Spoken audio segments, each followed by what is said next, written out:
Hello everyone, welcome to our channel with the next lesson on diabetes mellitus.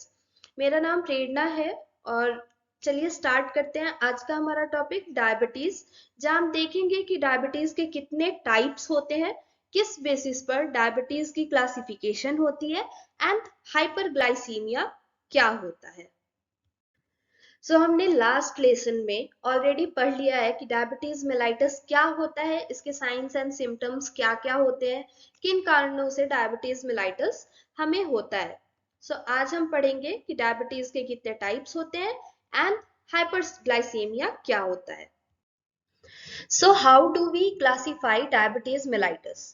However, the majority of cases of diabetes fall into the two broad idiopathogenetic categories of type 1 and type 2 diabetes mellitus.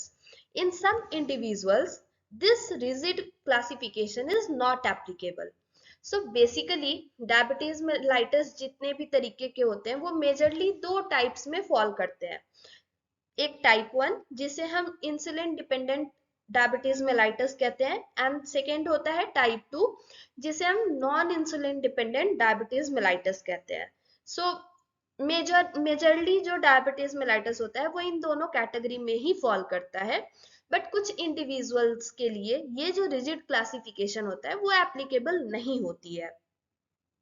The classification often depends on the clinical presentation at diagnosis, and it is common clinical practice to classify individuals based on the following variables. हम क्या करते हैं कि diagnosis के time पे जो भी patient का क्लिनिकल प्रेजेंटेशन होता है उसके बेसिस पर डायबिटीज को हम क्लासिफाई करते हैं एंड इसके कुछ वेरिएबल्स होते हैं जो हम अभी नेक्स्ट स्लाइड में देखेंगे। क्या क्या चीजों को देखते हुए डायबिटीज की क्लासिफिकेशन होती है? फर्स्ट है age at onset of diabetes. कौन सी एज में, पेशेंट किस एज में है जब उसे डायबिटीज हुआ है। The abruptness of hyperglycaemia, hyperglycaemia कितना सीवियर है। Presence of ketosis at presentation. Degree of obesity, patient की ओबेसिटी की डिग्री देखते हैं हम। Need for insulin at diagnosis, diagnosis के टाइम पे इंसुलिन का क्या नीड है पेशेंट को, उसके अकॉर्डिंग हम इसके क्लासिफिकेशन को देखते हैं। हमारा फर्स्ट टाइप है टाइप 1, इसे हम इंसुलिन डिपेंडेंट डायबिटीज मेलाइटस कहते हैं। इसे हम जुवेनाइल डायबिटीज भी कह सकते हैं। क्यों? क्योंकि ये मोस्टली छोटे बच्चों को, चिल्ड्रेन को और टीन्स को ही होता है। इट मीन्स कि बहुत अर्ली एज में डायबिटीज का ऑनसेट हो जाता है, टाइप 1 डायबिटीज का। इसे जुवेनाइल डायबिटीज भी कहते हैं। इस कंडीशन में पैंक्रियाज जो होता है वो बहुत कम इंसुलिन फॉर्म करता है या फिर नहीं बना पाता है इंसुलिन को, जिसके चलते इंसुलिन हार्मोन नहीं होने के कारण बॉडी की जो सेल्स होती हैं वो ग्लूकोज का टेकअप नहीं कर पाती हैं।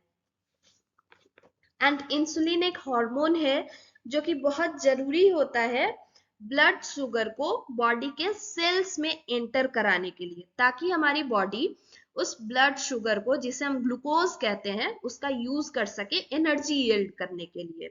बिना इंसुलिन के ब्लड शुगर बॉडी के सेल्स में नहीं जा पाता है और वो ब्लड स्ट्रीम में ही बिल्डअप होने लगता है, जिसके चलते पर्सन को टाइप 1 डायबिटीज मेलाइटस हो जाता है।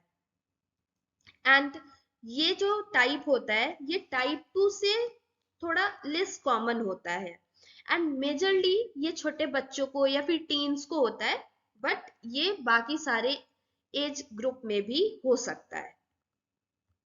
टाइप 1 डायबिटीज में मेनली जो पेशेंट होते हैं वो इंसुलिन का डोज उनको लेना पड़ता है।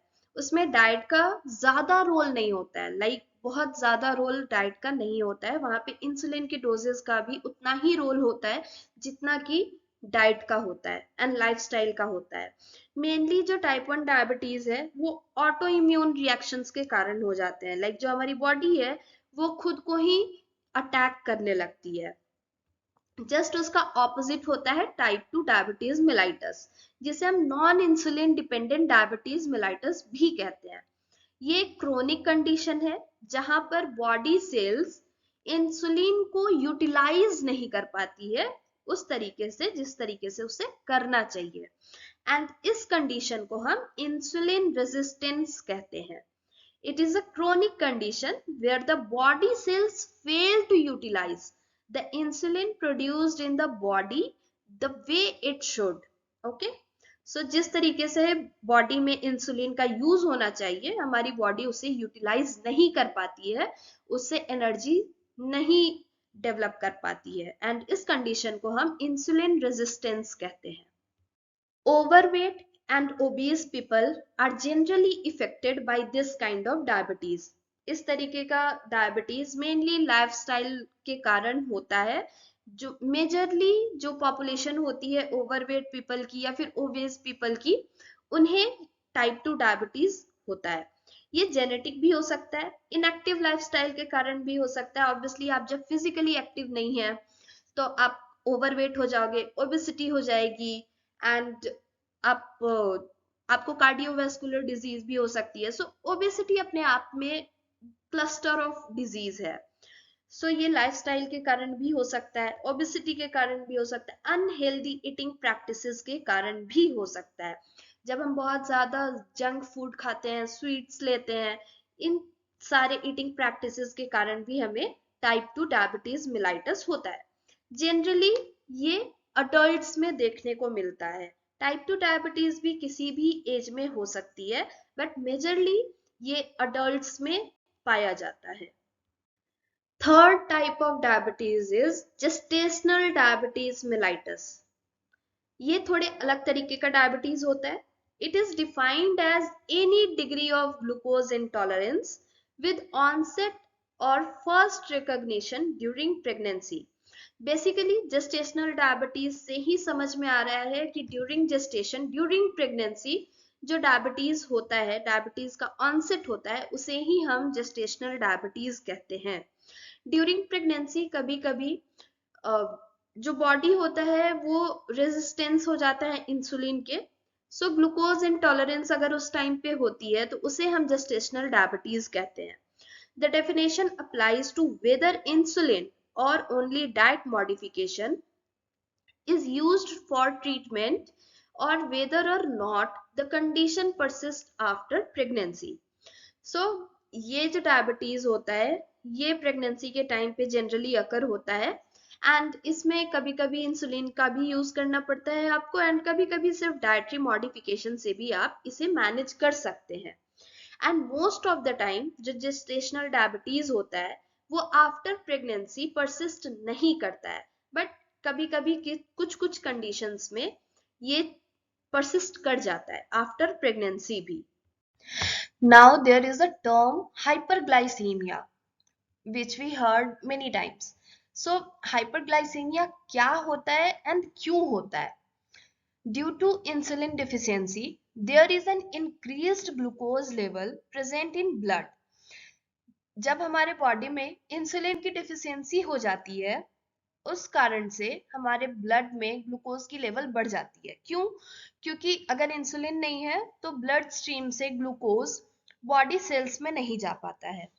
सो इस कारण से हाइपरग्लाइसीमिया होता है, ब्लड स्ट्रीम में ग्लूकोज की मात्रा बढ़ जाती है. ग्लाइकोजन स्टोर्स जब डिप्लीट होते हैं तब भी हाइपरग्लाइसीमिया होता है, एंड फैट मेटाबॉलिज्म इंक्रीज होने के कारण कीटोजेनेसिस, कीटोनेमिया और कीटोएसिडोसिस की कंडीशन भी आती है. Increased metabolism of protein causes increased creatinine percentage. जब प्रोटीन का मेटाबॉलिज्म बढ़ जाता है उस कारण से क्रिएटिनिन का परसेंटेज बढ़ जाता है. उससे क्या होता है कि जो भी सेल्स होते हैं उसमें सॉल्यूट की परसेंटेज इंक्रीज हो जाती है, जिससे कि सॉल्वेंट का मात्रा कम होने के कारण सेल में डिहाइड्रेशन हो जाता है, एंड एसिड बेस डिस्ट्रीब्यूशन जो होता है वो इम्बैलेंस्ड हो जाता है, जिसके चलते कि अल्टीमेटली पर्सन कोमा में जा सकता है. And most of the time जो पोटेशियम होता है वो लीच आउट हो जाता है, सेल से बाहर चला आता है डिहाइड्रेशन के कारण. डायबिटीज को अगर हम कंट्रोल नहीं करें तो इससे बहुत सारे अदर कॉम्प्लिकेशंस हो सकते हैं, जैसे कि atherosclerosis, neuropathy, nephropathy, diabetic foot. So इस तरीके की बहुत सारे दूसरे कॉम्प्लिकेशंस हैं जो कि डायबिटीज अगर हम नहीं मैनेज करते हैं, नहीं कंट्रोल करते हैं, तो वो सारे कॉम्प्लिकेशंस हो सकते हैं। सो आज का हमारे लेसन में बस हम इतना ही पढ़ेंगे कि डायबिटीज के टाइप्स कितने हैं एंड हाइपरग्लाइसीमिया क्या होता है। नेक्स्ट हम पढ़ेंगे कि न्यूट्रिशनल मैनेजमेंट इसका क्या है, किस तरीके से हम लोगों को एजुकेट कर सकते हैं डायबिटीज मैनेज करने के लिए, क्या क्या कॉजेज होती हैं इसके, ये सारी चीजें। Thank you everyone for your constant support and आप अपने फीडबैक्स हमें कमेंट सेक्शन में भी बता सकते हैं। And hopefully you find this video fruitful. If so please like, share and subscribe this channel. And जल्द ही मिलते हैं हम इसके नेक्स्ट लेसन के साथ। Thank you.